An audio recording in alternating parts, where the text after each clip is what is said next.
tienen que organizarse. No podemos seguir en este limoneo, porque este es un régimen de hacer esclavos y mendigos. Tenemos que organizarnos y salir a la calle. Porque nos está robando a mano alzada, porque el lago llega y nos roba de una sola vez. Pero este nos está robando de por vida los ahorros de 15 años, de toda una vida. ¿Qué va a hacer una gente que consume y tiene salario mínimo? Hoy su salario mínimo lo que le vale son 200 bolívares, porque le bajó al 900%. Entiéndanlo, para los que no saben los números y no saben economía. Si a usted se le da una nevera que le costó 1000 bolívares, si no tiene 20 millones para comprarla, no la... Más, 80 y más. Tenemos que decirle a este gobierno que Venezuela no está hecho para salir moquero. Así están las cosas en las calles de una Venezuela desesperada. Principalmente, por supuesto, por libertad para hacer, decir lo que deseen, pero por supuesto también para poder llevar comida a sus hijos, a sus nietos, a sus sobrinos, a ellos mismos. El desabastecimiento es tremendo, esa cola que veían ahí era para tratar de comprar leche. Vamos rumbo a Caracas para hablar con la madre de un caballero que ha entregado su libertad para que otros la tengan. Es la madre de Leopoldo López, el dirigente de Voluntad Popular, que está encarcelado y que desgraciadamente podría estarlo todavía hasta que como mínimo comience su juicio, que sería en agosto. La señora Antonieta Mendoza de López nos acompaña. Señora, bienvenida, buenas noches. Buenas noches, Pedro. Gracias por esta oportunidad de poder conversar contigo y con toda tu audiencia que te sigue en este programa tan importante. Muchas gracias por decir eso. Hábleme primero de cómo se siente. Sabemos, hemos hablado con Lilian Tintori, la esposa, su nuera. Hemos tenido la oportunidad de recibir mensajes de Leopoldo. Es la primera vez que tenemos el privilegio de conversar con usted. ¿Cómo se siente con lo que está viviendo usted como madre, él como su hijo? Es una pregunta que me la han hecho desde el día que Leopoldo se dio la cara a esta justicia injusta el día 18 de febrero en una manifestación histórica en Venezuela. Ahí habían alrededor de 500.000 personas que acudieron a un llamado que hizo Leopoldo a través de las redes sociales desde la clandestinidad. Creo que era importante decir que iban todos vestidos de blanco, cumplieron al llamado de Leopoldo. ¿Qué siente una madre que tiene a su hijo preso injustamente? Siente dolor, siente tristeza, siente la falta de ese ser que lo tenemos en la casa, pero por encima de todo, lo que sentimos nosotros es un inmenso orgullo por un héroe nacional, un héroe comprometido con el país, comprometido por el cambio, comprometido por una mejor Venezuela, y se sacrificó sabiendo conscientemente a lo que iba. En los días de la clandestinidad tuvimos oportunidad de unos mensajes y yo le dije: Leopoldo, piensa en Lilian, piensa en Manuela, piensa en Leopoldo. Y me contestó: mamá, el exilio y la clandestinidad no son opciones para mí. Yo me sentiría prisionero de mi alma. Entonces, para responderte, Pedro, nosotros como familia estamos tristes, una tristeza interna y indignados por la injusticia. Pero indignados con la injusticia no solo con Leopoldo, sino con Venezuela, con los detenidos, con los 42 muertos, con los estudiantes detenidos, con el horror, la aberración que sucedió en la audiencia que nos tuvieron hasta las 3 de la madrugada del jueves pasado, esperando algo que tenía que salir distinto.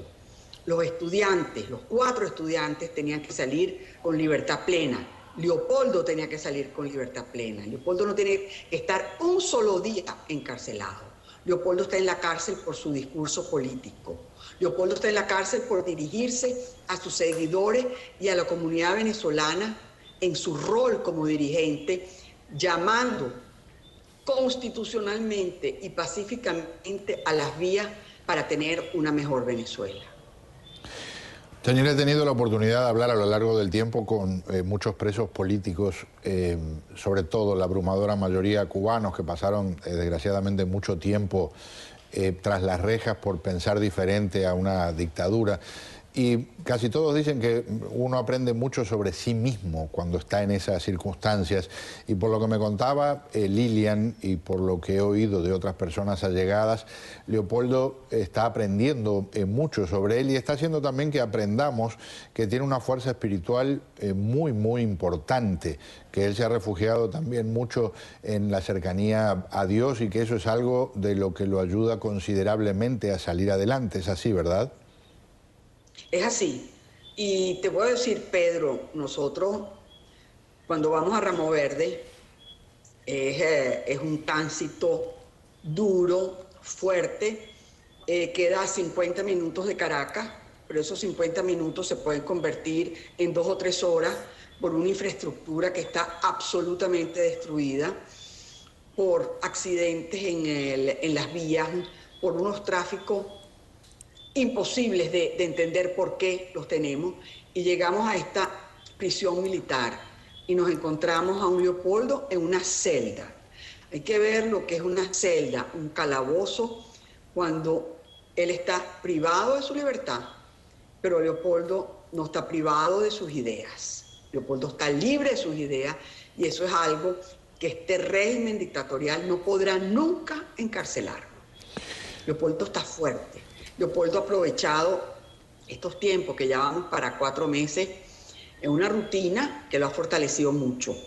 Leopoldo es un hombre muy dinámico, de ejercicio. Yo siempre digo que Leopoldo siempre desde muy pequeño le gustaban los deportes extremos y resulta que se fue con el deporte más extremo, que es la política venezolana. Me alegro mucho que pueda compartir algo tan hermoso, que mantenga el sentido del humor. Le pregunto una cosa, señora, ¿ve salida cercana? ¿Por dónde ve salida? No estoy hablando específicamente de Leopoldo, sino de la crisis terrible que vive hoy Venezuela. Mira, esa es una pregunta que la tendrán que contestar los venezolanos. Lo tendrán que contestar ese pueblo venezolano, Pedro, que despertó el 12 de febrero con la marcha de los estudiantes, que despertó con el llamado de Leopoldo el 18 de febrero. Tenemos 4 meses en protesta. Se nos congeló la señal del famoso Skype, el sistema de comunicación por computadora. Trataremos de volver con la señora Antonieta. Aquí está, a ver, aquí está. El término que ha sido banalizado, demonizado por el gobierno, que es la salida. La salida simplemente está en la Constitución de Venezuela, la cual fue producto de la Asamblea Constituyente cuando el PRI fue electo como presidente. Tiene 4 caminos: tiene la renuncia, tiene la enmienda, tiene la Asamblea Constituyente y tiene el referéndum revocatorio. O sea, son 4 vías que están en la Constitución. Y Leopoldo está preso por haber llamado a la protesta pacífica para cambiar y tener una mejor Venezuela. Pregunta, ¿cuándo? No sé. El cómo está en la Constitución y eso va a depender del pueblo venezolano y de sus líderes, de los que están presos. Quiero también mencionar, importante, lo que ha sido el partido de Leopoldo, que fundó Leopoldo con un grupo de jóvenes líderes Voluntad Popular. Este es un partido que tiene apenas 5 años y creo que su gran delito fue que en las elecciones municipales de diciembre, de las 10 alcaldías que ganó, que fue el partido que ganó más número de alcaldías, 16 alcaldías eran del chavismo. ¿Qué quiere decir eso? Que su líder, Leopoldo López, los líderes que acompañan a Leopoldo López en Voluntad Popular están llegando a las bases del chavismo, le están hablando al chavismo y por eso Leopoldo está preso, por eso Carlos Vecchio estuvo en la clandestinidad, por eso Antonio Rivero tiene orden de captura también, por eso Daniel Ceballos, el alcalde de San Cristóbal, está preso. Y no sé si han visto cuáles fueron los resultados de la elección de la esposa de Daniel Ceballos, que superó a su marido, que ya tenía una multitudinaria cuando ganó. Así mismo, fue una votación en la que fue por destrozo esa victoria. Señora, nuestro profundo respeto, nuestro agradecimiento, lo mejor para usted, para su hijo, para toda la familia, y usted confirma algo que ya sabíamos, pero ahora ya lo saben todos los televidentes, al lado de un gran hombre, a veces hay más que una gran mujer, hay varias grandes mujeres. Gracias por estar con nosotros. Gracias, Pedro. Hasta luego. Lo mejor. Muy bien, quiero compartir con ustedes ahora imágenes que llegan de Venezuela y que hablan de una mujer chavista, de una mujer encantada con el personaje que ya desapareció del mapa, pero que ha dejado huella. A ella la dejaron en la calle, por más chavista que fuera. Yo soy norteamericana. Yo tengo 10 años casado con venezolano. Mi esposo es venezolano. Ajá. Y tengo mis hijos aquí. Yo me casé allá en Estados Unidos y vino aquí a vivir aquí. Hasta mi país no tengo corazón por mi país. Pero aquí sí. Aquí me gusta vivir. Es mucho diferente aquí. Yo toda mi vida viví pobre. Y yo sí me apoyaba a Chávez, porque Chávez ayuda a los pobres. Yo soy pobre, yo con mis hijos. Y yo me luché día y noche con pico y pala con mis hijos a vivir, porque yo no tengo casa. Y aquí, como si Chávez estaba aquí, Chávez nunca le promete aquí a venir aquí a zumbar un poco de ranchos por piso con carajitos en las calles. Y yo me apoyo que Maduro está bien. Pero Maduro tiene que ayudar a nosotros. Hay muchas familias que no tienen casa. Por fuera tú lo veo que yo soy gringa, pero por dentro yo creo que tengo mi sangre que ya es venezolano. Yo tengo 9 años aquí y de verdad yo me luché por mis hijos. Ay, he visto a tantos de estos personajes a lo largo del tiempo ir a apoyar a los dictadores de turno en algunos lugares de Latinoamérica y después en muchos casos les va así, como en estas circunstancias. Estábamos hablando de Voluntad Popular, una de sus dirigentes, nuestra colega Yoslyn Sánchez, bienvenida, gracias por estar con nosotros, un gusto. ¿Qué me dice? Porque es un símbolo también, una de la pobreza, otra del desencanto de que el señor que sustituyó al que estaba antes no funciona como pensaban los que lo apoyaron. No, además del desencanto del proceso, Pedro, porque ella se va a Venezuela bajo el discurso de Chávez de que todos los pobres, toda la gente que es con solo seguir el proceso se iba a dar mágicamente el resultado que te iba a dar casa, comida, trabajo, y eso la verdad fue un fiasco. De hecho, ella en su declaración muchas veces dice que Chávez no hubiese permitido lo que les pasó, que es que la misma Guardia Nacional que arremete contra estudiantes se metió en este sector de Petare, del estado Miranda, y acabó con la casa de 20 familias que todos alegan ser chavistas. Entonces, Maduro le está pegando a su propio pueblo. Esta es una mujer que no tiene papeles, que tiene hijos pequeños que son venezolanos y que ella le reclama al régimen: si yo he sido consecuente contigo, ¿por qué tú me tratas de esta manera? Se llama Jessica Oropesa y aquí hay más de su denuncia. Como trajeron una máquina, habían... ¿Cómo? Tienen 16 columnas aquí, sí, con bloque y 100 tienen como 10 cines nuevos que le compraron. Y los cines lo machetearon. Y le machacaron todo con la máquina que trajeron. Le partieron la cabilla, la cine le llevaron, los bloques se tumbaron todos, 1.800 bloques. Le tumbaron para abajo por quebrada también. Ese rancho es mío ahí. Ese es el tuyo. Ese es el tercero rancho que yo me aguanté ahí porque me tumbaron. Me quitaron mi cel, me quitaron mi tabla. Ahí yo me paré otro rancho que no está clavado porque tengo que vaya a comprar más clavos. Y entonces ese es donde yo tengo mis hijos que no se mojen. Porque cuando cae un par de agua después yo tengo eso porque yo 7 meses pico y para día y noche, tratando por mis hijos. Yo me enfermé, me mandaron por la CRI a inyectarme. ¿Para dónde CRI? Por la CRI. Y igualito la próxima día estaba echando pico y palo otra vez, porque no tengo en dónde a vivir con mis hijos. Tengo derecho igual como todos, claro, a dónde a vivir. Holodomor está muy cómodo, ¿eh? Pero ella escogió irse a Venezuela y adular al chavismo. Y por cierto, cuando hablamos de pobreza, el otro día compartimos el dato acá, ha aumentado oficialmente, este es un dato del gobierno de Venezuela, en 736.000 el número de pobres en cuestión de un año.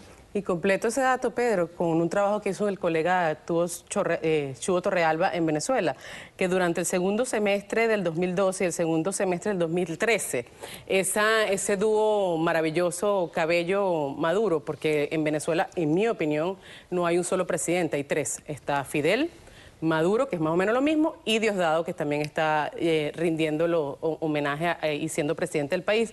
Pues en Venezuela se producen 5.479 pobres diarios. Imagínate. En un país que produce lo que producía. Es demoledor esa cifra. Y este trabajo, que gracias por mostrar lo que hemos hecho con colegas periodistas en Venezuela, es la fotografía de todo un país, Pedro. Nosotros que hemos recorrido largamente el país, eso que hablaba la mamá de Leopoldo, eso es lo que le duele al país, que nosotros lo hemos visto, que esa gente está con nosotros, que esa gente ya no aguanta más y que Venezuela está sumida en una pobreza y que Maduro lo que está haciendo es una fábrica de pobres. Gracias por acompañarme. A ti.